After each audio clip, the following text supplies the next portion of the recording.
ప్రభు నామానికి మహిమ కలుగును గాక. ఎందరికీ నా హృదయపూర్వక వందనాలండి. బాగున్నారు కదా మీ అందరూ? చూడండి, దేవుడు తప్పకుండా నిన్ను హెచ్చిస్తాడు.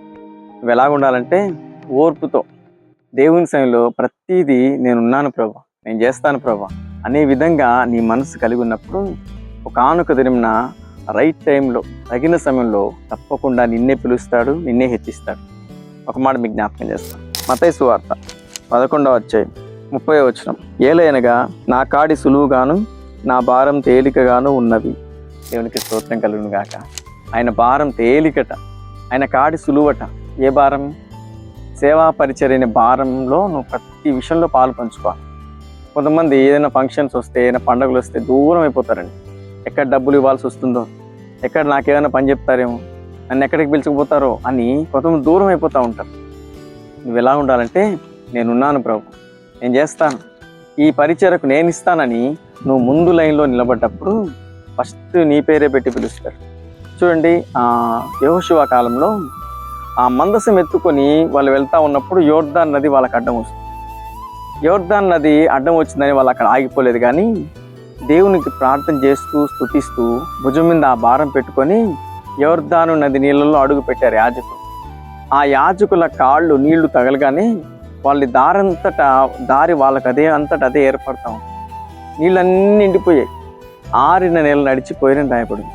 ఎందుకు? యోర్దాను నీళ్లకు మరి యాజకులు చూస్తా ఎందుకు భయపడ్డాయి? వారి భుజం మీద దేవుని భారం ఉంది. ఆ భారం ఎత్తుకొని వాళ్ళు నడుస్తూ ఉన్నప్పుడు అమ్మో వీళ్ళని టచ్ చేయకూడదు, అమ్మో వీళ్ళ జోలికి పోకూడదు, అమ్మో వీళ్ళని ముంచాలని నేను ఆలోచన చేయకూడదని వాళ్ళకు మార్గం ఏర్పడిందండి. ఆ యోర్దాన్ నది వాటంతటది ఇచ్చుకుంటా పోయింది. మధ్యలో 6 నెలల బయటికి నడిచిపోయారని రాయపడింది. ఎందుకు? ఈరోజు సేవా భారం కలిగి ఉన్నావా? సువార్త భారం కలిగి ఉన్నావా?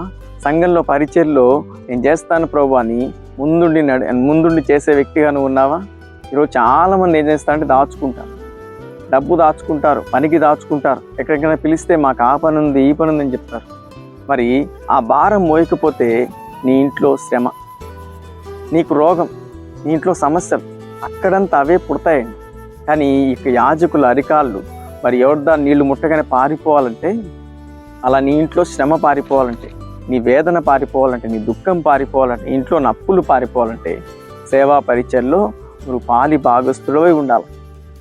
అన్ని విషయాల్లో నేను మోస్తాను ప్రభువా, ఆ పని నాకు నేను చేస్తాను, రాత్రింపగలు మేలుకొనేనా నీ పని చేస్తానని భుజం మీద ఆ భారం పెట్టుకున్నప్పుడు నీ ఇంట్లో శ్రమ, దుఃఖం, వేదన, కరువు, మరి దరిద్రత అంతా కూడా నిన్ను చూడగానే పారిపోతాయి. ఎలా ఉన్నావు ఈరోజు? ఈ మాట కలిగి నేను కూడా ఇలాగ ఉంటానని ఒక మంచి తీర్మానం తీసుకో. తప్పకుండా నీ ఇంటిని ప్రభు దీవించబోతున్నాడు, నిన్ను ఆశీర్వదించబోతున్నాడు, నీకు గొప్ప ఘనత కలుగజేయబోతున్నాడు. ఈ మాట ప్రకారం ప్రభు నిన్ను, నీ కుటుంబాన్ని చక్కగా నడిపించును గాక. ఆమేన్. మీ అందరి కోసం ఒక చిన్న ప్రార్థన చేస్తాను. మహాపరిశుద్ధుడా, మహోన్నతుడా, నీకు స్తోత్రం. మాటలు ఉంటున్న ప్రతి బిడ్డలు నీ పని చేయువారంగా, నీ మందసం మోయువారంగా, నీ సేవా పరిచర్య భారం భుజం మీద పెట్టుకునేవారుగా ప్రతి బిడ్డలను సిద్ధపరచమని, వారి ఇళ్లలో ఉన్న ప్రతి కరువు, దుఃఖం, వేదన పారిపోజేయమని యేసు నామంలో ప్రార్థిస్తున్నాం పరమ తండ్రి. ఆమేన్. వీడియో తెలిసిన ప్రతి ఒక్కరూ లైక్ చేయండి, షేర్ చేయండి, సబ్స్క్రైబ్ చేయండి. తెలిసిన వారందరికీ వాక్యాన్ని పంపించండి. ప్రభు నిన్ను, నీ కుటుంబాన్ని దీవించునుగాక. ఆమేన్.